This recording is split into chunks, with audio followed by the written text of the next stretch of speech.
It seems that the Prime Minister's environment minister, radical environment minister, has announced an infrastructure plan. More soul-sucking traffic, more gridlock, and anyone who is driven through the GTA has come to expect that highways are gridlocked, they'll sit in traffic, missing productive time, missing time with their families. And it's the Liberals' radical environment minister who only wants to see this get worse. Not only that, we have a deputy prime minister who's just as out of touch. When she isn't being driven around by taxpayer-funded chauffeurs, she lives in a world that is separate from the reality of most Canadians, and frankly, from the reality of almost anybody on this meeting, on this call. So bragging that, I don't own a car, that's a direct quote. I'm like, 300 meters from the nearest subway, I walk and I take the subway. Here's the problem, though. Not all Canadians live on a subway line, and Canadians already send their tax dollars to Ottawa for road infrastructure. So when we have an environment minister who announces a new policy, then it's incumbent on a committee to study that and at least call the environment minister. That's exactly why we're calling the environment minister and his colleagues to appear before this transportation committee and to hold them accountable for the extreme and reckless policy positions that he has put forward. And in case the committee doesn't recall, like the member from St. Catharines, Mr. Biddle, was proud to run a victory lap, it is his history of activism that in 2001 had him arrested and charged with mischief for scaling the CN Tower as part of a Greenpeace stunt.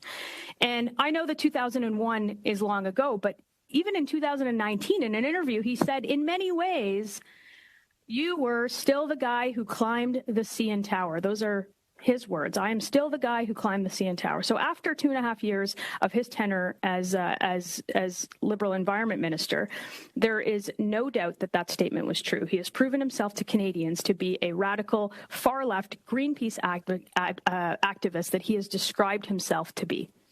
And his actions as Environment Minister haven't made any constructive change or positive steps towards protecting the environment, balanced with the reality that Canadians face to navigate the high interest rates driven by deficits and inflation, and of course the carbon tax that this government continues to impose on everyday Canadians. Rather, he has sought to divide, virtue signal, and implement an extremist agenda at each point of his tenure. He has doubled down on the punishing carbon tax that certainly doesn't work and that floods the government coffers with hundreds of millions of dollars that makes Canadians poorer and not richer. He's got an effective ban on fossil fuel development at a time where Canadians and frankly the world needs our natural resources more than ever. And the latest, announcing that the Government of Canada will no longer build any roads that connect our communities, that drive economic prosperity for millions across the country, and frankly are the only way to get goods and people and everything else from one place to another where they are not 300 meters from a subway or have the transportation networks that are required. We've got broken ports in this country. Frankly, ports that come up as last on any list of efficiency of getting goods into the country. We have a road system that if you ask anybody who sits in traffic anywhere in the GTA, in Greater Vancouver, in Montreal, in Ottawa, why they're sitting in their cars for hours at a time, if you ask them if our road system is effective, they will surely tell you no. And so to see this environment minister, this radical activist environment minister, tell Canadians from coast to coast, tell premiers and tell mayors that they're no longer funding roads, I think this committee ought to hear directly from him. I think that he needs to answer to Canadians. That's exactly why we've brought this motion here today. And that's exactly why we want to hear from him and his colleagues about the direction of this government rather than a laundry list of how government policy hasn't changed despite the fact that the government has announced a change in policy. You heard it directly from the words of the Environment Minister. So rather than playing defense for the radical Environment Minister, I think the Canadians ought to hear him at this committee. So bringing it back to the motion rather than the diatribe we heard from the member from St. Catharines, Mr.